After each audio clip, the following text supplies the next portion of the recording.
Allah. Assalamualaikum warahmatullahi wabarakatuh.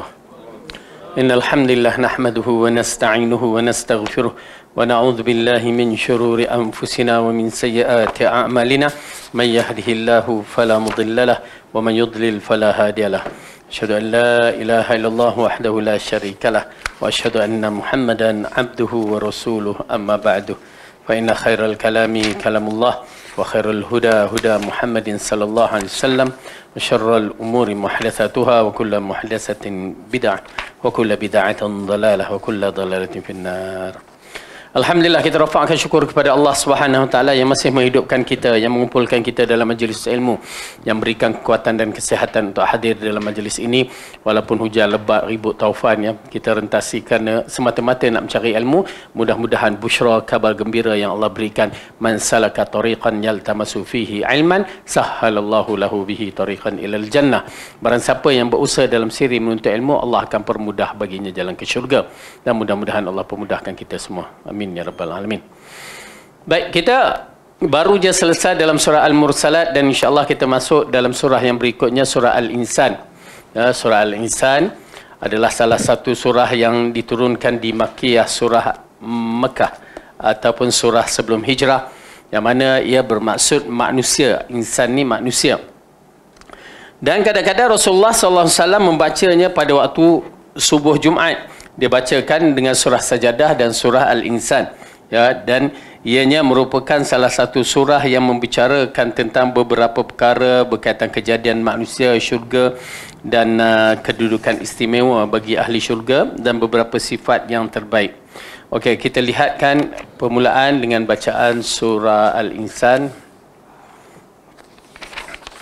A'udzu billahi minasy syaithanir rajim. Bismillahirrahmanirrahim. Hal ata 'alal insani hinun minad dahri lam yakun syai'an madhkura. Inna khalaqnal insana min nutfatin amsyajin nabtalihi faja'alnahu sami'an basira. Inna hadainahu as-sabila imma syakiran wa imma kafura. Inna a'tadna lil kafirina salasila wa aghlalan wa sa'ira. Innal abrara yashrabuna min ka'sin kana mizajuha kafura. عينا يشرب بها عباد الله يفجرونها تفجيرا.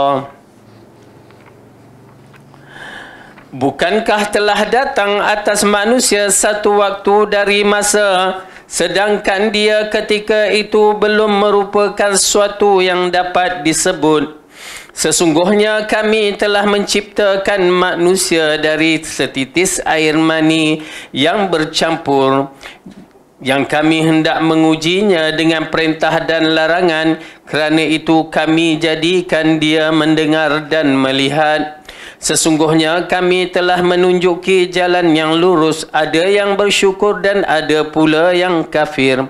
Sesungguhnya kami menyediakan bagi orang-orang kafir rantai belenggu dan neraka yang bernyala-nyala.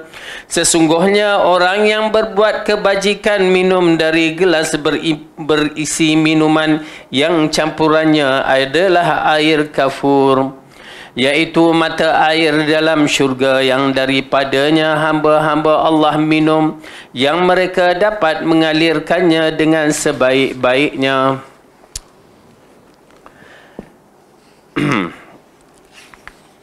Baik.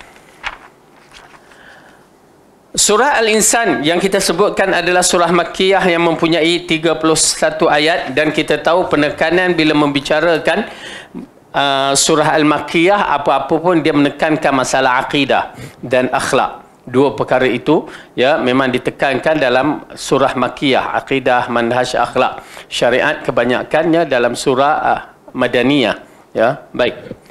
Kemudian apabila ayat ini bermulakan dengan satu pertanyaan yang tidak memerlukan jawapan sebenarnya, ya, hal ata 'alal insan, ya, maksudnya bukankah telah datang ke atas manusia suatu waktu, ya, yang sedangkan dia ketika itu belum merupakan sesuatu yang dapat disebut.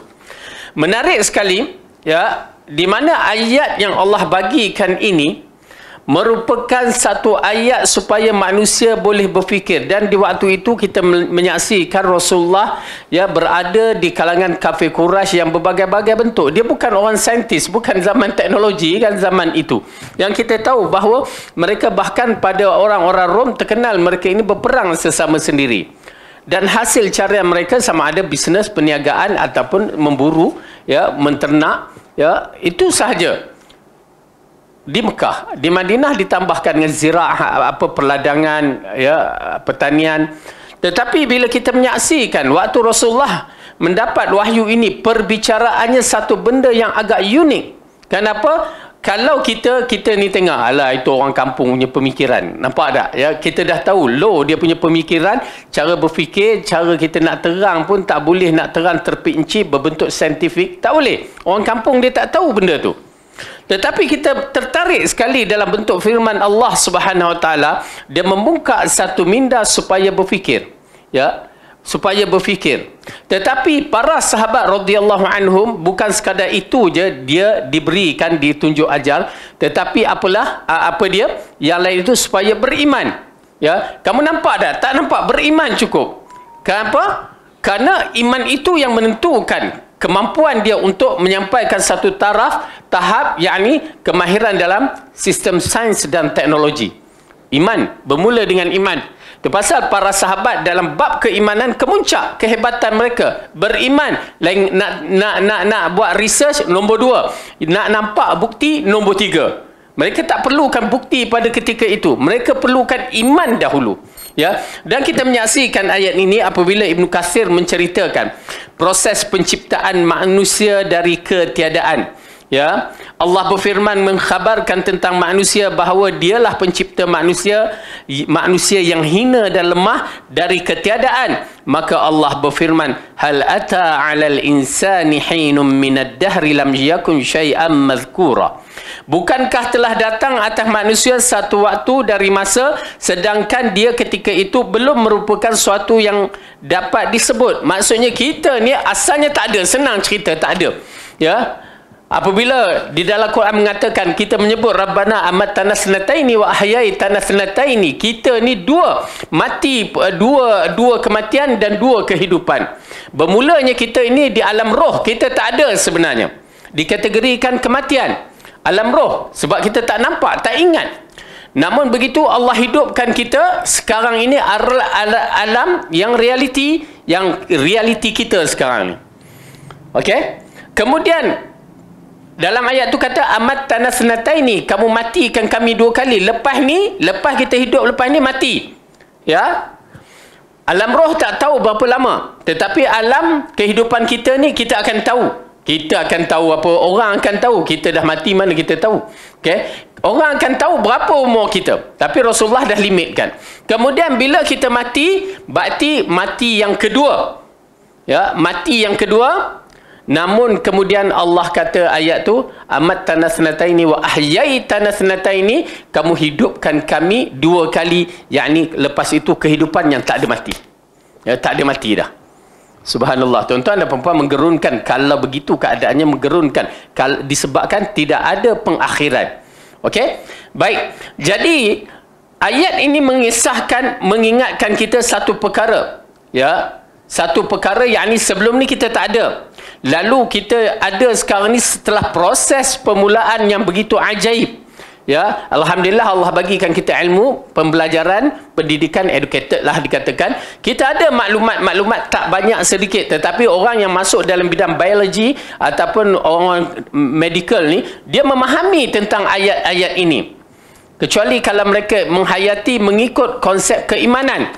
kalau ikut konsep sekular dia pisahkan dengan agama. Tetapi kalau ikut keimanan yang tidak boleh dipisahkan dengan agama, dia menyaksikan kehebatan kejadian Allah. Ini nak menceritakan, Allah nak menceritakan sifat rububiyah dia. Ya, bagaimana kejadian ini. Okey. Apabila Allah mengatakan, bukankah telah datang atas kamu satu waktu yang mana di waktu itu sedangkan dia ketika itu belum merupakan sesuatu yang dapat disebut. Okey, dalam kajian yang kita buat, eloknya doktor yang bicara bab ini tentang bagaimana kejadian lelaki dan perempuan dalam konteksnya apabila Allah jadikan benih lelaki sperm itu dan ovum perempuan dalam keadaan yang menghairankan sebenarnya. Ribuan sperm itu datang tepat kepada ovum perempuan, hanya satu sahaja yang memberi kesan yang boleh menjadikan yang disebutkan manusia pada ketika ini. Okey, dalam ayat ini menceritakan bukankah telah datang atas manusia satu waktu dari masa yang sedang ketika itu belum merupakan sesuatu yang dapat disebut. Memang tidak dapat disebut. Ya, tak dapat disebut. Berbagai sebutan yang disebut itu hanya istilah-istilah sains, yang mana kejadian kita yang berperingkat itu yang menarik sekali sampai tahap dah dinyawakan kita ini selepas 120 hari itu dah dinyawakan, masih lagi kita tak dapat nak sebut dia ni manusia, dia ni orang, tak ada. Cuma yang dapat disebut segumpal darah, segumpal daging. Begitu keadaan yang disebutkan di dalam Al-Quran. Maksudnya kejadian yang begitu unik yang Allah jadikan nak menunjukkan begitu hebat Allah Maha Pencipta. Okey, baik. Kita lihat Ibnu Abbas kemudian dia menjelaskan dalam firman-Nya, inna khalaqnal insana min nutfatin amsyaj. Sesungguhnya kami telah mencipta manusia dari setitis air mani yang bercampur, yang teraduk satu sama lain. Al-amsyaj, al-masyij adalah suatu sebahagian darinya bercampur dengan sebahagian yang lain. Ibnu Abbas berkata dalam firman nutfatin amsyaj, min nutfatin amsyaj, dari setitis air mani yang bercampur, yakni ketika air mani lelaki dan perempuan bercampur menjadi satu, kemudian campuran itu berubah dari satu fasa ke satu fasa yang lain, dari satu keadaan dengan keadaan yang lain, dari satu warna ke warna yang lain. Demikianlah pendapat Ikramah, Mujahid, Al-Hasan, Al-Rabi' dan bin Anas, bahawa yang bercampur adalah air mani lelaki dan perempuan. Okey, jadi ayat ni kita dah baca dulu bagaimana sistem yang Allah lakukan di dalam surah Al-Mu'minun. Kita buka sedikit dalam surah Al-Mu'minun. Yang mana Allah nak menceritakan betapa perubahan dari fasa ke fasa itu bukan sebarang manusia yang boleh melakukannya. Yang ni manusia memang tak mampulah. Okey, di dalam surah Al-Mu'minun, surah yang ke-23, juzuk ke-18. Ayat itu secara kasar merupakan ayat yang saintis terangkan, bahaskan. Okey, ayat yang ke-12 kita ambil. A'udzu billahi minasyaitonir rajim. Walaqad khalaqnal insana min sulalatin min tin. Dan sesungguhnya kami telah menciptakan manusia dari suatu saripati yang berasal dari tanah. Okey, kita ni asal dari tanah, yakni bermula daripada Adam. Hawa dia tulang, tulang rusuk, tetapi dia dari tanah juga, yang dikatakan dikaitkan dengan keturunan Adam. Okey, baik. Kemudian daripada Adam dan Hawa ini, bila dia masuk ke daerah bumi, di langit dia tidak ada anak, di syurga sana tidak memiliki anak. Okey, tapi bila dia turun ke bumi, lalu proses ini diceritakan bagaimana kedudukannya. Summa ja'alnahu nutfatan fi qararin makin.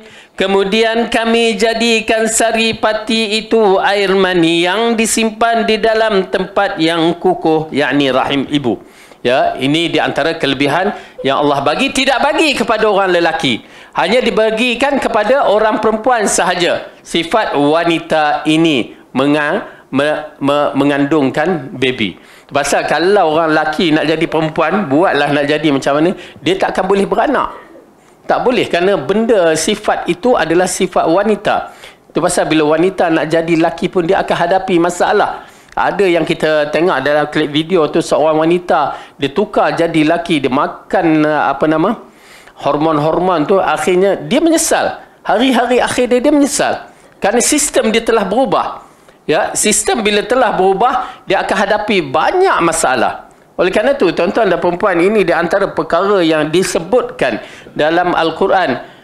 Apa dia? Mengubah ciptaan Allah. Ya, semua bentuk-bentuk yang mengubah ciptaan Allah adalah terlaknat. Habis cerita. Pertama, mengubah laki ke perempuan, perempuan ke laki, terlaknat. Masuk pondan-pondan tu pun terlaknat, kerana dia nak jadikan diri dia perempuan. Tapi masalahnya pondan-pondan sekarang ini bukan yang dikatakan apa dia, apa ya yang pondan bahasa Arab, astagfirullah, lupa pula, khunsa. Ya, tak ada kewujudan mereka itu. Hampir-hampir ulama mengatakan benda yang hanya macam benda yang tak muncul. Ya, mungkin dalam berjuta seorang, mungkin tiba-tiba dalam rakyat Malaysia 26 juta tu bertimbunnya pondan-pondan, kan tak logik tu. Ya, melainkan mereka yang asalnya lelaki tapi berubah nak menjadi perempuan, maka kalau ikutkan hukum, siri mereka terlaknat jika tidak bertaubat. Begitu juga wanita-wanita yang nak mengubahkan dirinya menjadi lelaki pun terlaknat. Ya, mereka cuba nak mengubahkan kehidupan mereka daripada ciptaan Allah. Itu dalam bentuk yang begitu. Bagaimana bentuk yang nak mengubahkan diri mereka tu, apa juga bentuk yang cantik dah manusia, dia jadi macam binatang pula dia. Dia tebuk sana, bedah sana, bedah sini, sampai jadi binatang. Itu semua taghyir min khalqillah, mengubahkan dari kejadian yang Allah tetapkan. Ya, maka tidak dibenarkan. Tu pasal ada adab kita bermakeup pun, orang wanita kena jaga ada adab dia. Mana yang tak boleh, tak boleh lah. Jangan kata tak syok lah kan. Tak boleh. Kita tak boleh misalnya nak mencukur bulu kening ni. Ya, tak boleh nak cabut-cabut namisat yang dikatakan. Dia termasuk kategori orang yang dilaknati. Ya, pergi letak apa ni? Botok kan. Mau botok. Ya, nak kononnya. Tak boleh. Ya, ada benda-benda yang tidak dibenarkan oleh syarak. Ya, kadang-kadang dia nak ubah mentang-mentang lah hidung dia kata aku orang Jawa nak ubah lah hidung ala Korean misalnya. Kan hanya Korean serupa, dia pun operate juga. Ya, jadi hidung dia jadi nampak comel. Tak boleh. Ya, perubahan-perubahan yang bentuk begitu tidak dibenarkan, kecuali yang dibenarkan syarak dalam bentuk-bentuk jika nampak macam cacat lah. Kan, macam sumbing. Ya, maka dibetulkan. Ataupun orang kata jongang, ya, dibetulkan. Ya, maka itu tidak menjadi masalah. Ada beberapa perkara yang dibenarkan. Tetapi kalau benda itu dah sempurna dijadikan, dia yang rasa tak sempurna, ya, hawa nafsu dia yang merasakan tak sempurna, maka dia cuba nak mengubah ciptaan Allah, dia kategori yang terlaknat. Baik. Lalu Allah mengatakan, kemudian kami jadikan saripati itu air mani yang disimpankan di dalam tempat yang kukuh, yakni rahim. Summa khalaqnan nutfata 'alaqatan fa khalaqnal 'alaqata mudghatan fa khalaqnal mudghata idhama fakasawnal idhama lahman summa ansha'nahu khalqan akhar fatabarakallahu ahsanul khaliqin. Kemudian air mani itu kami jadikan segumpal darah. Okey, segumpal darah yang beku. Dan lalu segumpal darah itu kami jadikan segumpal daging. Dan segumpal daging itu kami jadikan tulang belulang. Lalu tulang belulang itu kami bungkus dengan daging. Kemudian kami jadikan dia makhluk yang berbentuk lain. Maha suci Allah pencipta yang paling baik. Ni dia peringkat kejadian manusia yang cukup ajaib. Ya, orang-orang yang mengaji biologi ni, medical ni, dia tahu benda-benda ni dan seharusnya dia merasa agung kehebatan bagaimana penciptaan itu bermula. Step yang teratur. Dan mereka sekarang kita tahu macam negeri China yang cuba menghidupkan balik manusia tu kan. Dia pun nak buat begini tak mampu. Melainkan mereka hidup manusia yang mati tu mereka cuba nak hidupkan, sekadar begitu saja. Ya. Kalau tak pun mereka buat daripada robot-robot yang mana berbentuk patung seperti manusia yang betul-betul, itu mungkin. Tetapi kalau nak buat penciptaan yang berperingkat-peringkat ni dengan adunan yang begitu cantik, ya, subhanallah. Saya agak tertarik apabila Allah katakan kami jadi dari segumpal darah, lepas tu dari segumpal darah jadi segumpal daging, dan dari segumpal daging tu jadi tulang. Ya, daging tu jadi tulang dan lepas tu dibalut dengan daging. Begitu teratur sekali sistem yang Allah jadikan. Dan tak mustahil kalau saintis dia boleh beriman dengan kehebatan Allah Subhanahu Wa Taala. Baik. Jadi ini menunjukkan rububiyah ketuhanan. Sifat ini tidak dimiliki oleh manusia, takkan sama sekali. Apabila Allah menerangkan begini, berarti sifat ini adalah sifat rububiyah yang mana kita kena beriman kehebatan Tuhan kita. Ya, yang seharusnya kita mengabdikan diri dengan sebenar-benarnya. Okey. Kemudian dalam ayat ini kita lihat bagaimana Allah mengatakan lagi,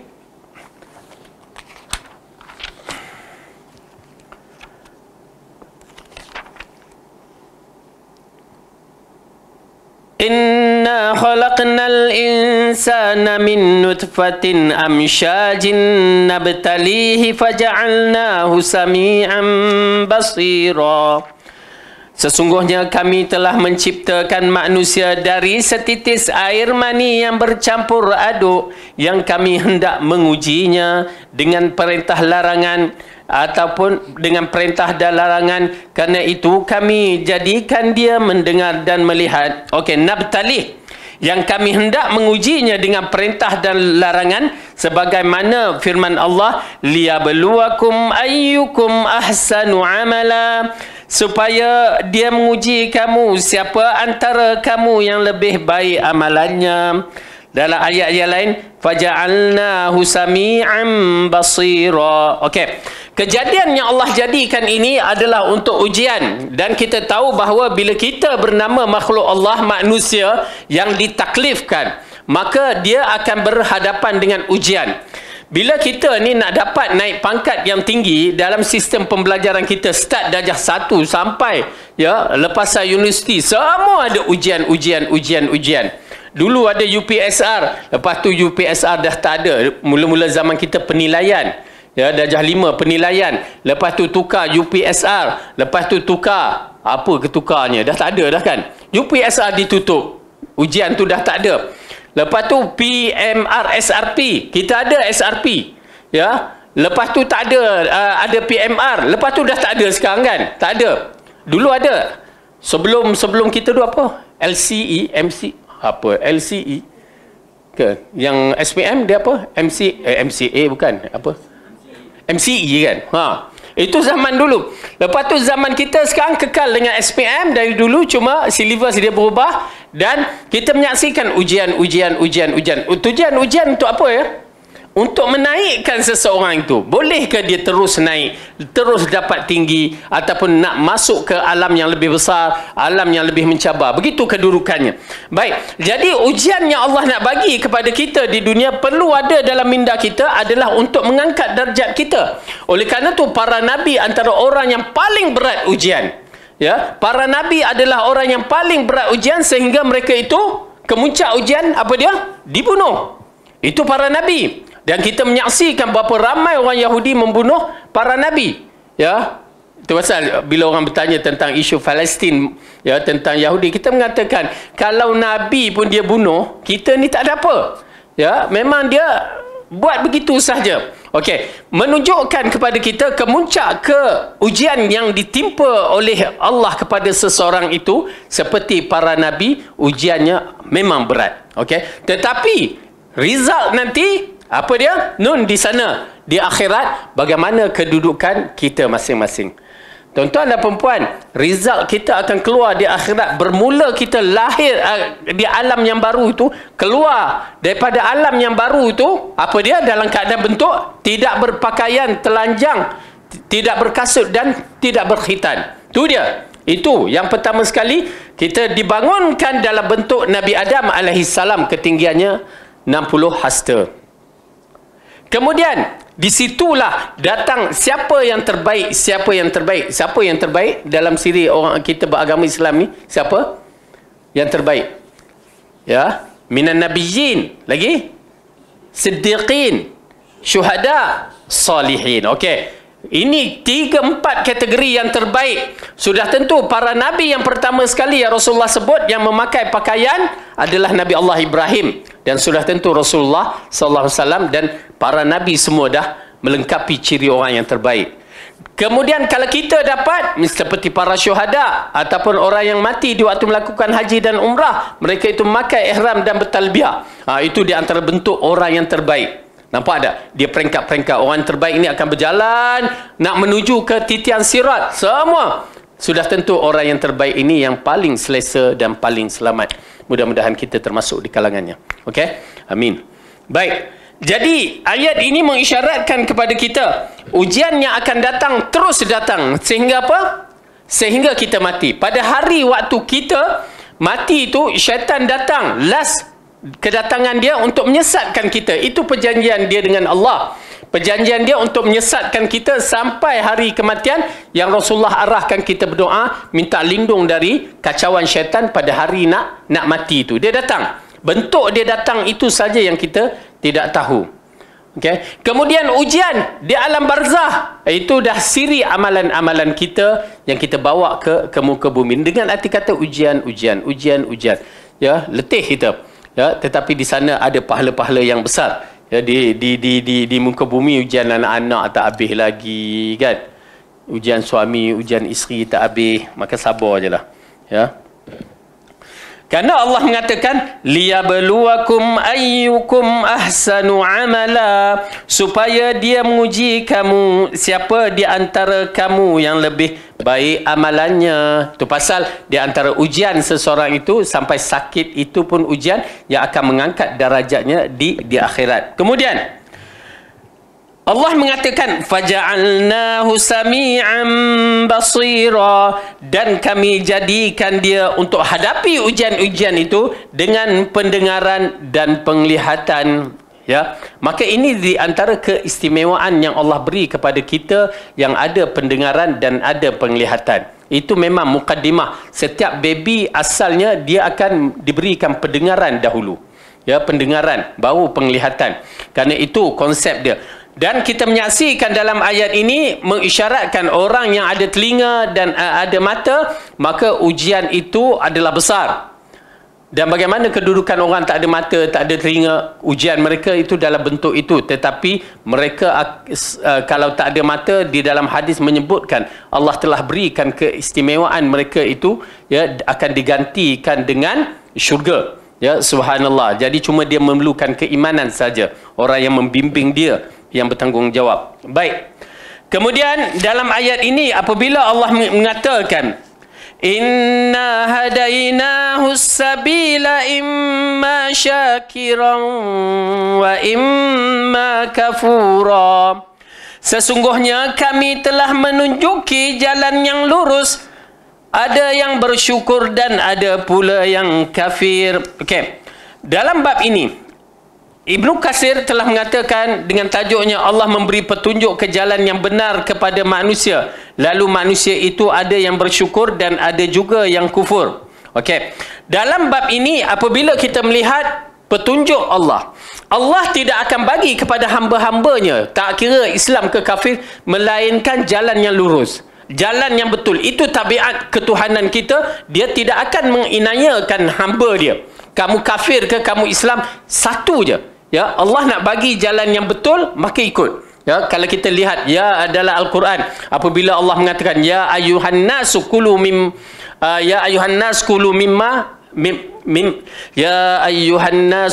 mimma fil ardi halalan tayyiba. Okey? Maksudnya Allah lafazkan ya ayuhan nas, wahai manusia, makanlah di atas muka bumi ini benda yang halal dan tayyib. Tu dia kedudukan. Allah arahkan kamu Islam ke kafir ke, makan benda yang halal dan tayyib. Allah tak bagi dia manusia ini, ya, walaupun kamu kafir, makan benda yang tak baik. Dan dia perincikan kepada orang mukmin, ya ayyuhallazina amanu qulu mimma min tayyibati ma razaqnakum washkuru lillah. Tang situ pula diperincikan supaya ada sifat syukur kepada Allah, makan benda yang baik dan sifat syukur kepada Allah. Baik, cuma bila kita menyaksikan petunjuk yang Allah letakkan ini bergantung kepada manusia yang memilih, ya, imma syukur ataupun tak syukur, Islam ataupun kafir. Jadi oleh kerana tu, tuan-tuan dan puan-puan, misalnya kita bagi contoh, ya, apabila peraturan jalan raya telah ditetapkan, okey, kita tak nak ikut jalan tu, itu terpulang kan. Tapi macam mana kedudukan kita, mau ikut ataupun tidak? Kalau kita tak ikut, maka salah siapa? Pom kena saman. Langgar traffic light, kena saman. Agak salah siapa? Takkan nak salah waktu tu, nak salahkan JPJ. Tak boleh. Kan? Dia dah bagikan peraturan kepada kita, terpulang kita yang memilihnya. Peraturan jalan raya, okey, disiapkan untuk kemudahan kamu, tapi langgar, maka salah kita. Okey? Allah bagikan kita semua kebaikan, bergantung kepada kita yang nak mengolahnya. Allah bagikan gadget-gadget. Baik ke tidak gadget ni? Baik. Tapi macam mana penggunaannya? Bergantung kepada kita. Pada gadget ni terbahagi kepada dua golongan, yang baik dan yang tak baik. Kaedahnya semuanya sama, asalnya satu benda itu baik, tetapi bergantung kepada orang yang nak handlekan benda tu. Okey, kemudian apabila Ibn Katsir mengatakan inna hadainahu sabil, sesungguhnya kami telah menunjuki jalan yang lurus, yakni kami telah jelaskan, menerangkan dan memberitahu jalan yang benar kepada manusia, seperti mana yang difirmankan oleh Allah, wa amma samud fahadainahum fastahabbul ama 'alal huda, dan adapun Samud, maka mereka telah kami berikan petunjuk, tetapi mereka lebih menyukai buta kesesatan dari petunjuk itu, ya. Berarti Allah dah bagi jalan yang terbaik, kaum Samud mengambil jalan yang tidak baik. Nauzubillah. Ya, jangan sampai kita digelapkan dengan benda-benda yang begini. Dan Allah ceritakan lagi dalam surah Fussilat dengan firman-Nya, wahadainahun najdain. Surah Al-Balad. Dan kami telah menunjukkan kepadanya dua jalan. Maksudnya kami telah menjelaskan kepada manusia jalan kebaikan dan jalan keburukan. Inilah pandangan Iqramah, Atiyah Ibn Zaid dan Mujahid dalam pendapat yang masyhur, dan majoriti ulama dalam mentafsirkan bahawa Allah telah menunjukkan dua jalan untuk kita berfikir. Allah berfirman, imma syakiran wa imma kafura. Ada yang bersyukur dan ada pula yang kafir. Makna selengkapnya, dalam keadaan demikian, setelah Allah memberikan petunjuk kepada manusia, maka ada yang bersyukur sehingga hidup bahagia, dan ada yang kufur sehingga sengsara. Hal ini sebagaimana hadis yang diriwayatkan oleh Muslim dari Abu Malik Asy'ari mengatakan bahawa Rasulullah telah bersabda, kullun nasi yaghdu fabayi'un nafsahu famu'tiquha aw mubiquha. Setiap orang pergi di pagi hari, dia menjual dirinya, maka ada yang menyelamatkan dirinya dan ada pula yang justru menjerumuskannya, yakni dia yang buat pilihan nak selamatkan dari neraka ataupun tidak. Oleh kerana itu kehidupan kita ni hanya ada dua je, betul ataupun salah. Ikut jalan yang lurus ataupun ikut jalan yang sesat.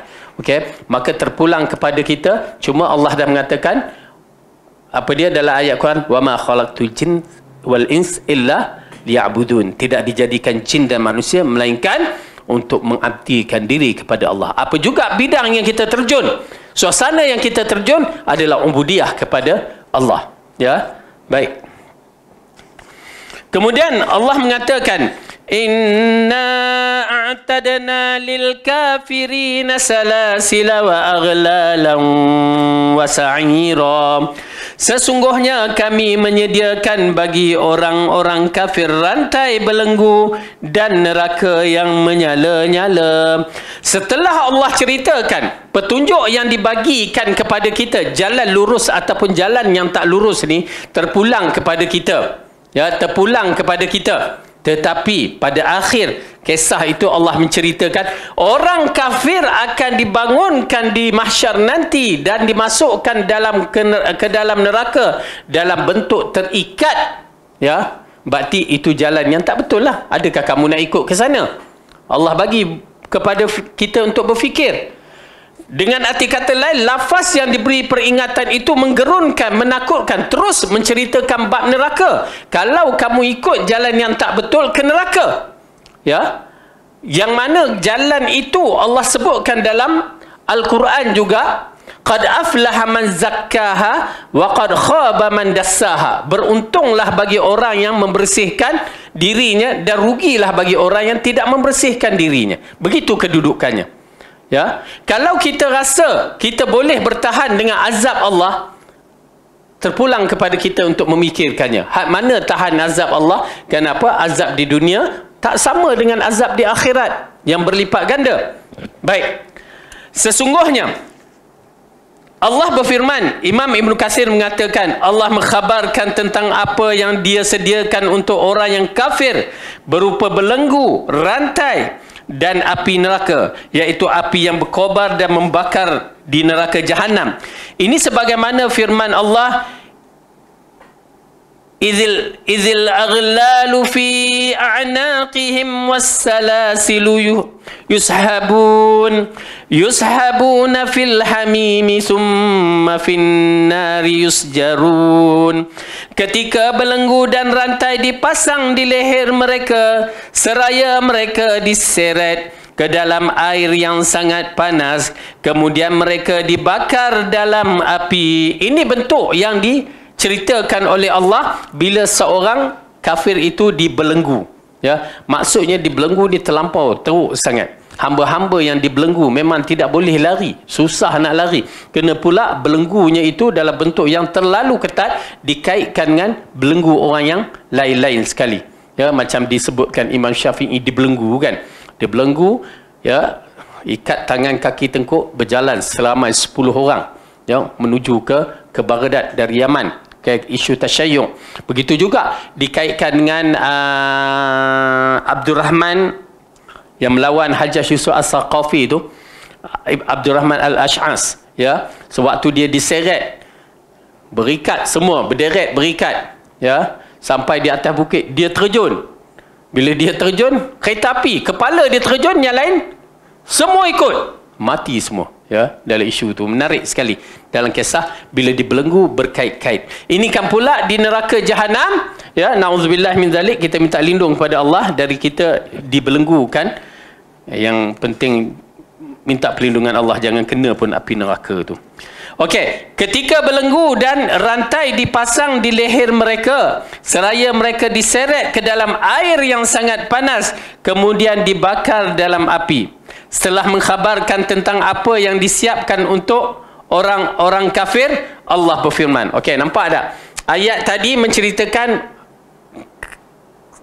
perkara yang akan berlaku kepada orang kafir, orang yang tak mau mengikut arahan Allah. Setelah Allah bagi petunjuk, orang kafir nak ambil jalan dia, okey, jalan. Tetapi ingat, azab yang akan menimpa mereka begitu. Namun orang yang beriman, Allah ceritakan di sini juga. Innal abrara yashrabuna min ka'sin kana mizajuha kafura. Sesungguhnya orang-orang yang berbuat kebajikan minum dari gelas berisi minuman yang campurannya adalah air kafur. Okey. Ayat ini supaya kita membezakan.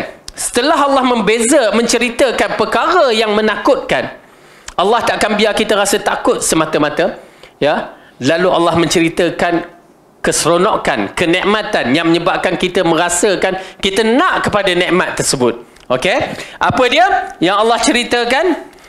Sesungguhnya orang-orang yang berbuat kebajikan minum dari gelas berisi minuman yang campurannya adalah air kafur. Air kafur dikenali dingin dan wangi, ditambah dengan kenikmatan yang pasti di syurga. Okay, ini di antara tafsir yang diterangkan bahawa air kafur itu adalah air yang mempunyai kewangian dan dingin, ditambah dengan beberapa perkara yang hanya Allah yang mengetahui. Al-Hasan Al-Basri berkata, dingin air ini seperti kafur, sedangkan wanginya seperti jahe halia. Okey. Oleh kerana itu Allah berfirman, "Ainan yashrabu biha ibadullahi yufajjirunaha tafjira," iaitu mata air dalam syurga yang daripadanya hamba-hamba Allah minum, yang mereka dapat mengalirkannya dengan sebaik-baiknya. Air kafur ini diberikan kepada orang yang taat. Okey, sekarang Allah ceritakan tentang air kafur ini untuk siapa? Ya, untuk siapa? Orang abrar, dikatakan orang yang dimuliakan, orang yang buat banyak kebajikan. Okey, di mana kita akan lihat bentuk ayat ini, siapakah orang ini? Okey, kita selesaikan ayat yang berikutnya. Ainai yashrabu biha ibadullahi yufajjirunaha tafjira. Mata air dalam syurga daripada hamba-hamba Allah yang minum, yang mereka dapat mengalirkan dengan sebaik-baiknya. Okey, air kafur untuk ibadullah. Ini hamba-hamba Allah yang terpilih. Okey, kita lihat siapakah hamba-hamba Allah yang terpilih ini. Kerana air itu mengalir dengan begitu baik. Ya, begitu baik dan mudah. Kita zaman sekarang kadang-kadang minggu lepas air pun tak ada di sini kan. Okay, hari ini ada dah, alhamdulillah. Tapi botol air banyak. Ingat siapalah baca air ruqyah tu kan. Kok buat sini pula. Okey, baik. Kita lihat ayat ini menceritakan tentang air tersebut untuk siapa. Okey, pertama, amalan-amalan orang yang taat, yang dikatakan orang yang hebat ini, yufuna bin nadri wa yakhafuna yawman kana syarruhu mustatira. Mereka menunaikan nazar dan takut akan suatu hari yang azabnya merata di mana-mana. Okey. Di antara sifat orang yang buat bir ini, orang yang baik yang terpilih ini, Allah ceritakan adalah orang yang menunaikan nazar. Pertama, kita kena faham elok-elok bila ayat ini dibicarakan dalam bentuk yang begini, iman kita kepada Allah kena clear. Iman kita kepada Allah ataupun iman yang telah ditetapkan, beriman dengan rukun iman 6 perkara tu kena clear. Mengikut cara Rasulullah, baru semua ni akan clear.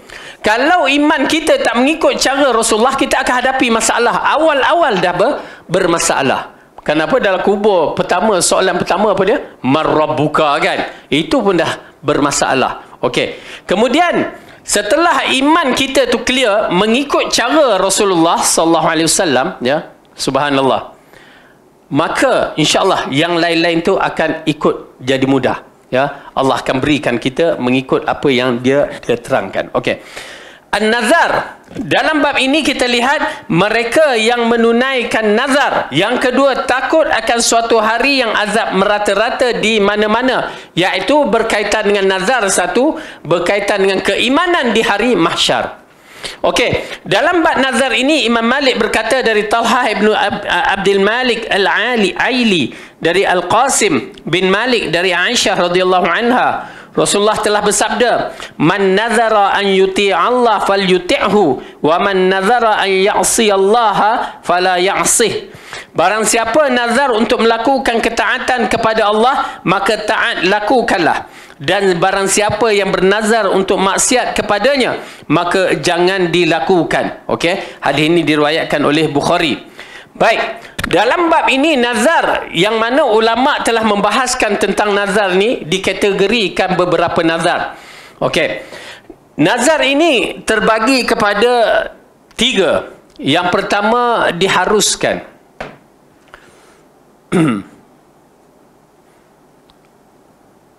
diharuskan untuk kita bernazar, maka dia tidak menjadi masalah. Yang kedua, diharamkan.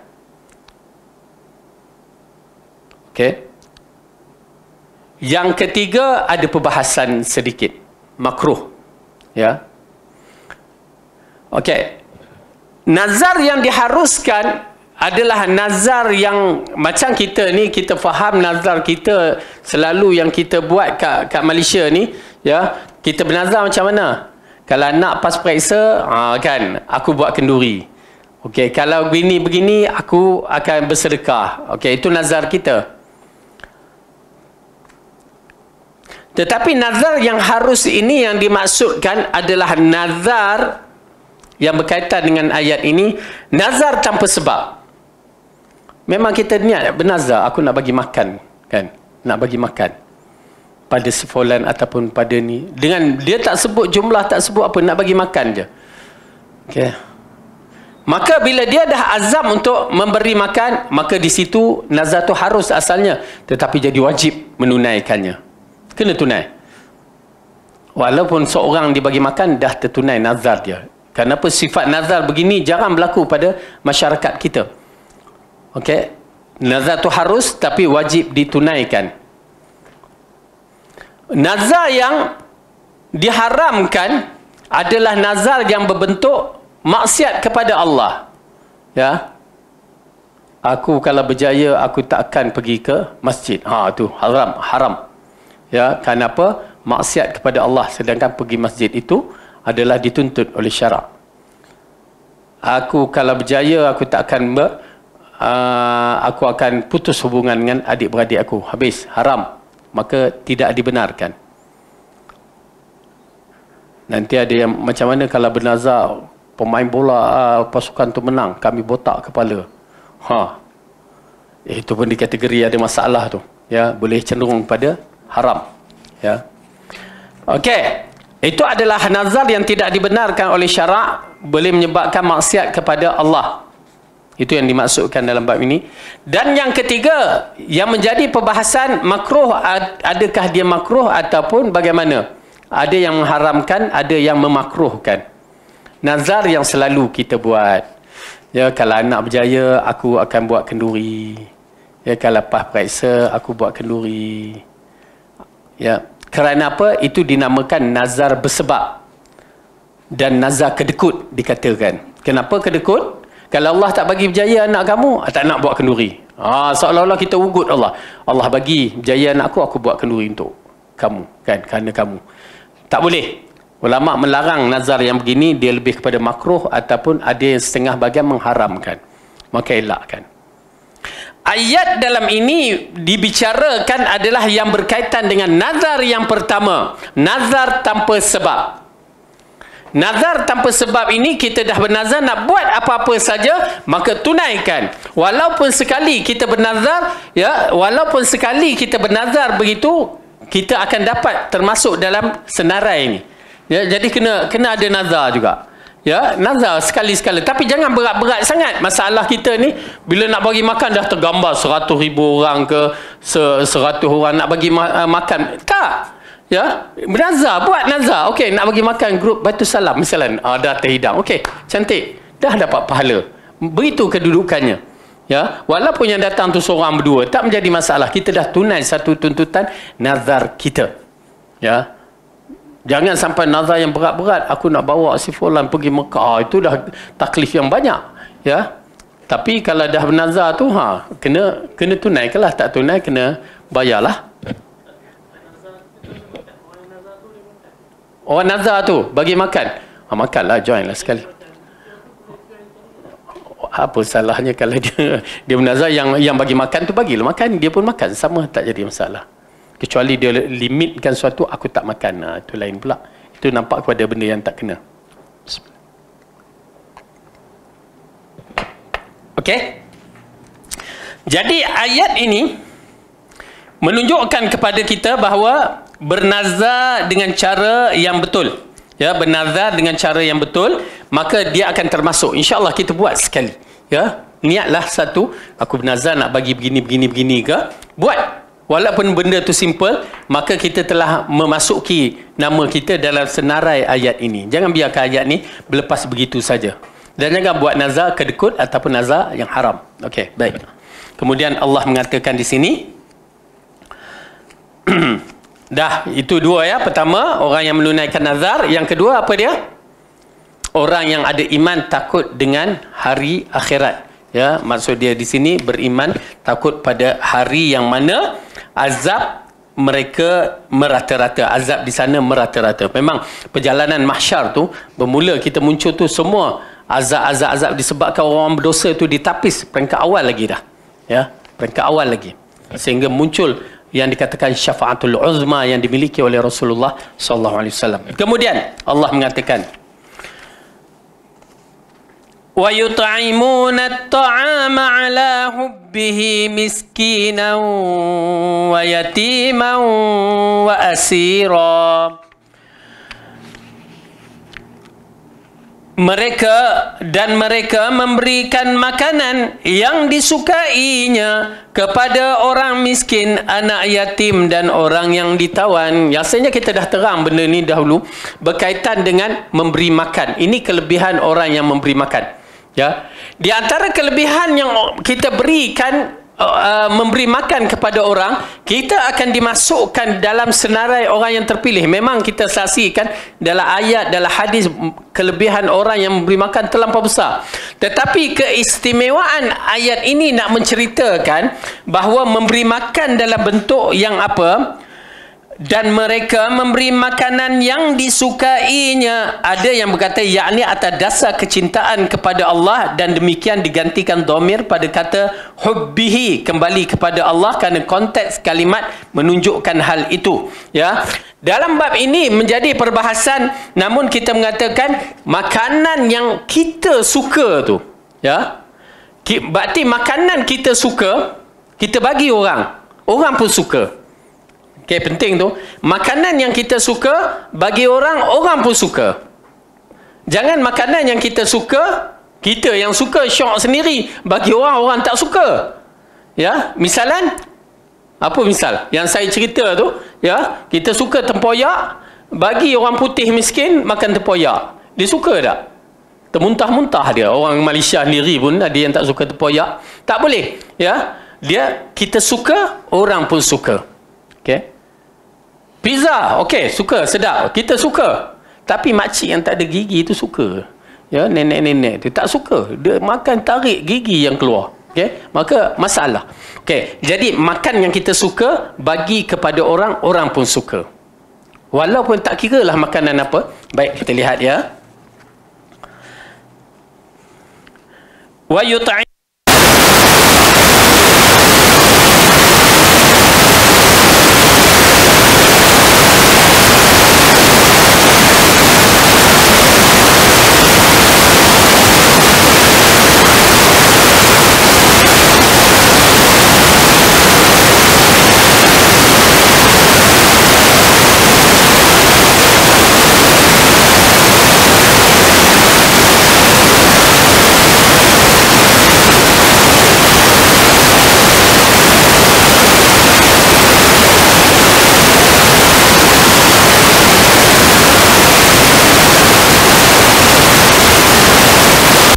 lain.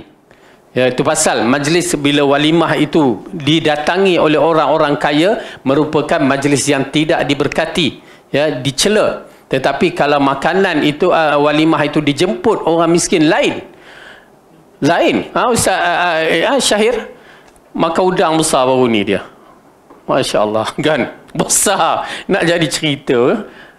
Hari tu dia berkata memang udang kali ni besar, dia kata. Masya-Allah. Syahir makan. Okey, baik. Jadi makanan yang besar, yang sedap-sedap begini diberikan kepada orang miskin. Orang miskin excited dan appreciate benda ni. Ya, berharga sangat, nilaian dia terlalu berharga berbandingkan orang dah tiap-tiap hari makan udang yang besar-besar tu, tiba-tiba hidang dia tak ada apa-apa. Ya, bagilah saya counter ke kan. Lain. Itu keadaan dia. Jadi makan makanan kepada orang miskin dan anak yatim. Ya, buat walaupun seorang. Satu nasihat, buat walaupun seorang. Kalau lebih tu lagi baik. Sekali pun cukup. Sekali seumur hidup nak melengkapkan diri kita, bercirikan di dalam ayat Al-Quran. Ya, buat sekali-sekala pun tak menjadi masalah. Ramai orang miskin, terutamanya saudara mara kita yang miskin tu, apalah salah kita bagikan. Okey. Itu di antara sifat orang abrar. Tetapi Allah tak hentikan di situ. Dia nakkan kita lebih lagi sifat ini, ya, lebih mulia, di mana Allah mengatakan dalam Al-Quran, innama nut'imukum liwajhillah la nuridu minkum jazaa'an wala syukura. Sesungguhnya kami memberi makanan kepadamu hanyalah untuk mengharapkan keredaan Allah. Kami tidak menghendaki balasan dari kamu dan tidak pula ucapan terima kasih. Tu dia. Ya, Allah perincikan lagi sifat orang abrar. Pertama, dia bagi makan yang disukainya. Ya, bab makanan saja. Kemudian bagi makan kepada anak yatim dan fakir miskin. Ya, lepas tu dibagikan makan itu kepada orang dengan ikhlas kerana Allah dan tidak mengharap balasan dan tidak mengharap ucapan terima kasih. Itu berat tu. Ya, ucapan kita nak paling kurang dia ucap terima kasih. Itu kita nak. Kalau tak ucap tu, apa dia ni? Mula kita pula berbicara. Tak perlu. Ya, sehingga kan dalam bab ini apa dia memberi makan kerana Allah dan memberi makan tidak mahu balasan, tak mahu balasan, apa juga balasan dia tak nak. Kalau orang nak bagi juga itu terpulanglah, tapi dia tak nak. Kemudian ucapan terima kasih ni, ya, agak sukar. Kadang-kadang kita bagi, ialah kadang-kadang macam mana ya, kalau tak buat orang kata tak ada bukti, terpaksa tangkap gambar kan. Dia menjadi isu yang masalah, di antaranya nak tangkap gambar sebagai bukti. Tapi kita bagi wakil orang tak apalah. Tetapi kalau kita buat personal tak perlu tangkap gambar. Dan tak perlu bukti-bukti itu semua. Ya, tetapi bila tak ada bukti, kalau ada kes mahkamah, tak ada pula resit apa semua, masalah lah pula kan. Kuliah pandai-pandai lah kita buat kerana Allah, tapi kita tidak perlu benda-benda tu mengucapkan terima balasan dan ucapan terima kasih. Berat, terima kasih tu memang berat. Kalau anak-anak kita kena ajar tu. Dan boleh, terutamanya kalau anak-anak yatim tu dia tak ucap terima kasih, kita kena sebut, mengajar dia ucap terima kasih, beradab. Tak apa. Tapi kita tak mengharapkan terima kasih dia. Ya, untuk mendidik tidak menjadi masalah. Jadi, kalau sampai begitu sekali, ya, tak ada, kita tak nak, berarti itulah sifat yang terbaik bagi orang yang bersedekah, bagi makan. Ya, subhanallah. Agak sukar untuk dapat benda-benda yang begini. Tu pasal kadang-kadang kita melihat zaman-zaman 3 kurun yang terbaik. Ya, mungkin mereka tak bagi makan dalam bentuk hidangan. Mereka bagi makan dalam bentuk macam kita paket-paket beras kan. Ya, macam zaman dahulu mereka letak di depan pintu rumah orang miskin di waktu awal pagi. Dia letak sampai orang tu bangun, yang dikaitkan dengan cicit Rasulullah sallallahu alaihi wasallam. Ya, bila bangun dia tengok ada gandum depan rumah. Siapa hantar tak tahu. Ya, dulu mana ada CCTV nak fokuskan siapa yang hantar. Jadi sampai boleh kata tiap-tiap hari ada, ya, makanan-makanan tu berbentuk begitu ada di depan rumah mereka. Tak tahu siapa yang bagi. Nampak? Dia rahsiakan diri dia, ya, dia tutupkan diri dia sampai orang tak tahu. Bila orang tahu? Ya, bila hari kematian dia. Hari kematian pun tak tahu lagi. Tetapi bila sampai dah 2-3 hari benda tu tak ada, ya, seminggu pun tak ada, berarti orang dah tahu rupanya yang meletakkan makanan itu adalah si fulan, cicit Rasulullah tu yang mengagihkan makanan di waktu sahur. Begitu kedudukan yang amat istimewa dan layak untuk mendapat sifat orang yang dikatakan orang yang abrar. Kemudian di dalam hadis sahih Rasulullah mengatakan, afdalus sadaqati an tasaddaqa wa anta sahihun syahihun ta'ammulul ghina wa takhshal faqr. Sedekah terbaik adalah yang engkau lakukan ketika engkau sihat, lagi menyukai harta, mengharapkan kekayaan dan membenci kefakiran. Ini di antara sifat yang cukup besar. Orang yang bersedekah, ya, takut. Sebenarnya orang yang diberikan harta kadang-kadang diuji. Itu pasal waktu bagi zakat, kalau kita nak tahu siapa yang pernah bagi zakat, dia akan rasa benda ni. Aku bagi zakat banyak ni kan. Dia rasa macam rugi sebenarnya. Ya, itu perasaan memang tak dinafikan. Ya, tapi dia paksa diri dia. Yang peliknya, tahun depan dia bagi zakat, sama je. Ataupun bertambah lagi zakat yang dibagi. Kenapa? Harta dia bertambah.